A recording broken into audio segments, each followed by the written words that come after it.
Joining us now on the line is our good friend Stuart Varney from the Fox Business Network. Good morning to you, Stuart. Good morning, Brian. All right, so I'm going to start out by talking about Wall Street yesterday. It was a record day, and what's driving this? Okay, what's driving it is lower interest rates. We got a rotten report on the strength of the economy, or total lack thereof. GDP grew only 0.1% at an annual pace first 3 months of the year. Now, that depresses interest rates. Now, when interest rates go down, that means the return on your saved dollar in the bond market, for example, is worthless. So you're pushed into stocks. So stocks go up. Okay. I mean, I know it's a roundabout argument. It seems really strange for some people to see get bad economic news or tepid economic news, and then the stock market rallies. Oh, let's be clear. It's bad economic news, Brian. No two ways about it. And that depressed interest rates, so up go stocks. Crazy roundabout circular argument, but that's what happened. Well, and your colleague there over at the Fox News Channel, George Will, he sort of summed it up succinctly. Listen to this, Stuart Varney. This is a calamity, and it's happening when we're in this revolution of energy independence and collapsing energy prices. It's astonishing. Perverse achievement. The perverse achievement, of course, is this 0.1% growth in the first quarter. And at the same time, the Obama administration tried to take credit, saying, well, that's, a good thing we had all this spending on Obamacare and the Affordable Care Act health insurance, because that's what drove the economy. Is anything driving this economy? I was astonished at the White House spin to actually claim that because we're spending more on health care, that stimulates the economy when you've got a growth rate of 0.1%.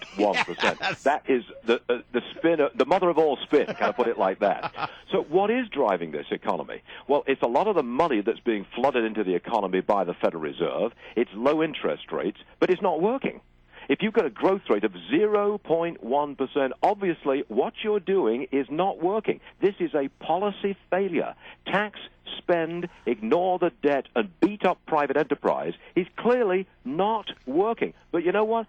I don't expect this president to change. He is ideological in the extreme. He is not going to reverse course now. It's out of the question. You've got 3 more years of this.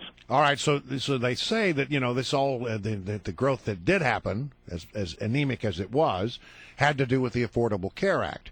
And yet at the same time, we have a new statistic that says that only about 2/3 of Obama enrollees have actually paid their premiums, and that 1/3 have not. Yeah, that's another disaster for Obamacare.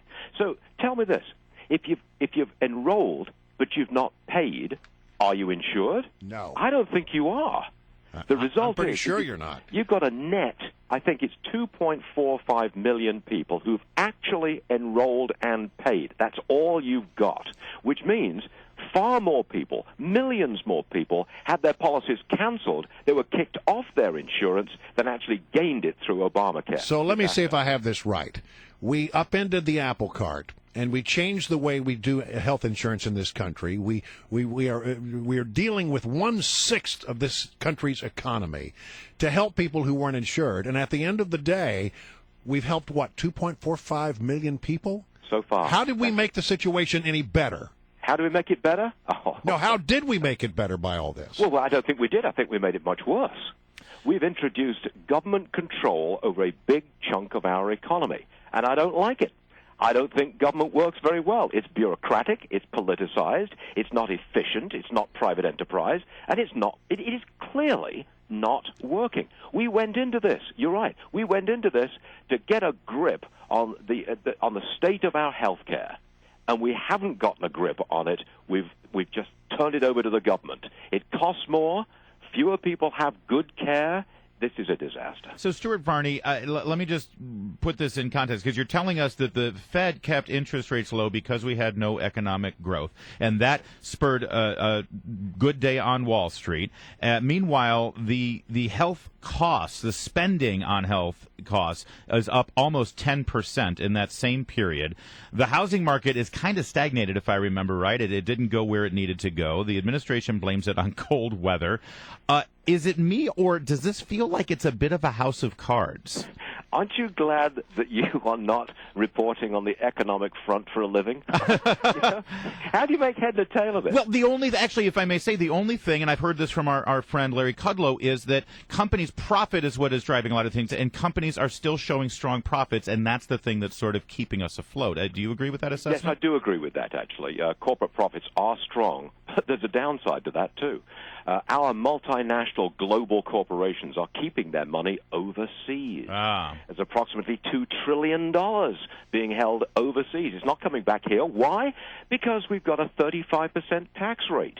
And if I'm a shareholder in a company and they bring back money over to America and they pay a third of it in tax to the Obama administration, I'm going to sue them because that is not living up to the fiduciary responsibility of that company. And I don't like it. Yeah. So, yes, we're very profitable, but let's put that money to work in America. And you do that by lowering tax rates so it's a level playing field across the globe.